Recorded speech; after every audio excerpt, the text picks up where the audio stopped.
हमारे व्यस्त जीवन में ईश्वर की आवाज़। कहा जाता है दो तरह के अपराध हैं। पहला तो ये कि हम किसी का बुरा कर देते हैं। दूसरा, जो हमारे पास भलाई करने का अवसर होता है हम उसे खो देते हैं। संवेदनशीलता आत्मा व जीवन का लक्ष्य है। जहाँ संवेदनशीलता है वहीं सच्चा और जीवित धर्म है।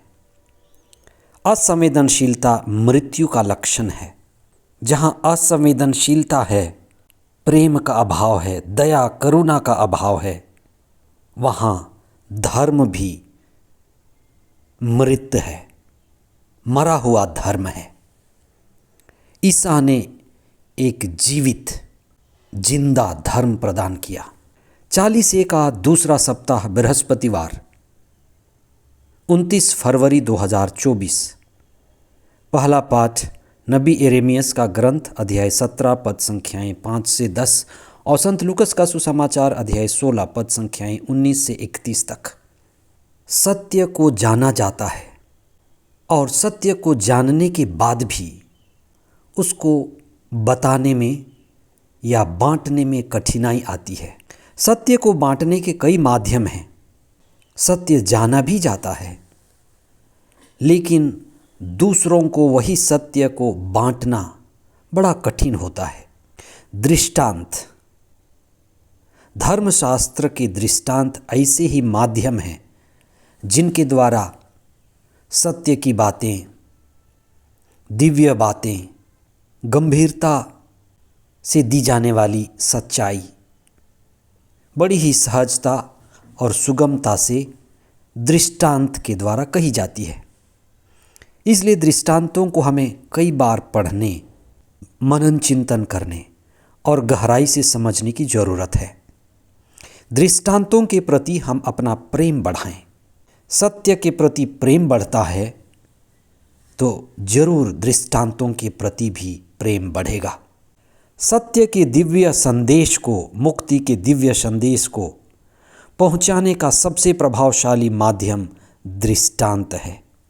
ईसा एक सर्वोत्तम गुरु थे जो दृष्टांतों के द्वारा दिव्य बातों को, ईश्वर की बातों को, सत्य की बातों को, मुक्ति की मूल्यवान बातों को दृष्टांतों के माध्यम से साधारण लोगों तक पहुंचाते थे।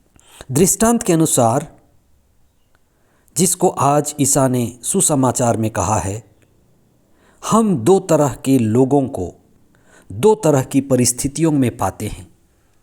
एक तो वे लोग हैं जो धन से, धन धान्य से संपन्न हैं। ऐसी आदमियों की स्थिति जिनका जीवन अमीरी में और संपन्नता में गुजर रही है, और दूसरे वे हैं जो दरिद्रता में, गरीबी में अपना जीवन जी रहे हैं। ये दोनों तरह की स्थिति बहुत सही स्थिति नहीं है।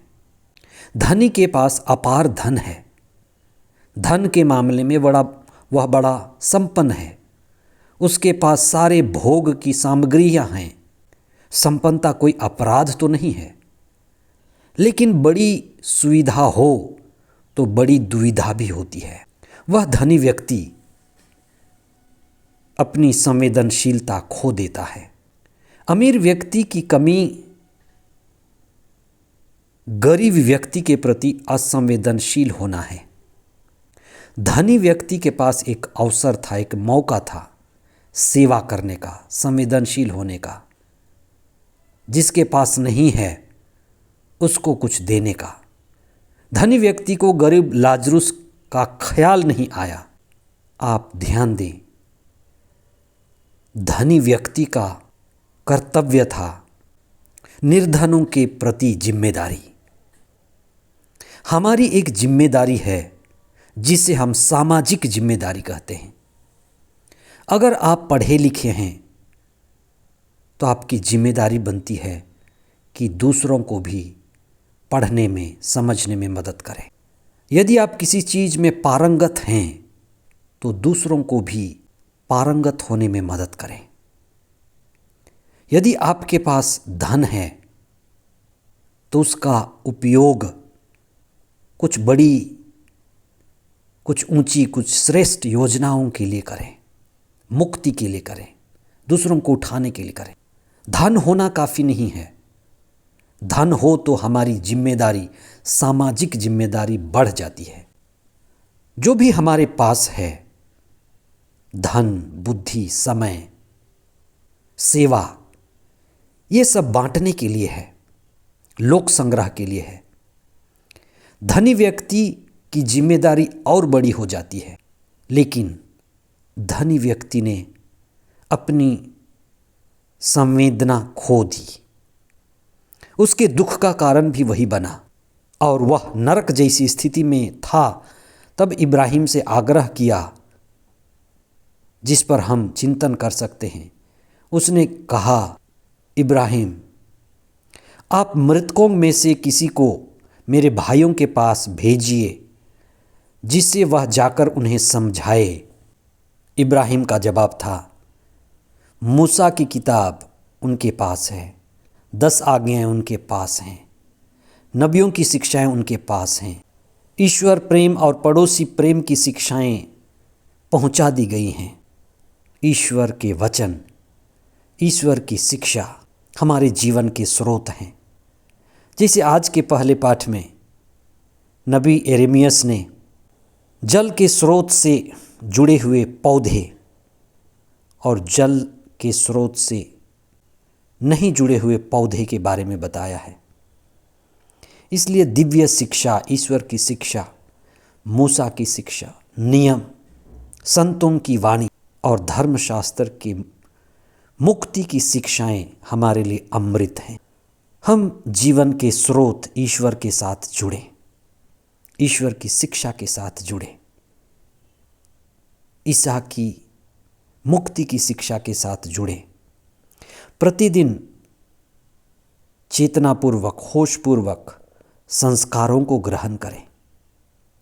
व्यक्तिगत प्रार्थना में ईश्वर के साथ जुड़ें और जीवन के स्रोत के साथ जुड़कर अपने जीवन को आध्यात्मिकता में ऊपर उठाएं। मुक्ति ही हमारा लक्ष्य है। ईश्वर के साथ जुड़कर ही हमारे जीवन में पूर्णता आती है। मुक्ति का आनंद, दिव्यता का आनंद, ईश्वरीय प्रेम का आनंद हमारे जीवन को आलोकित करे। आमीन।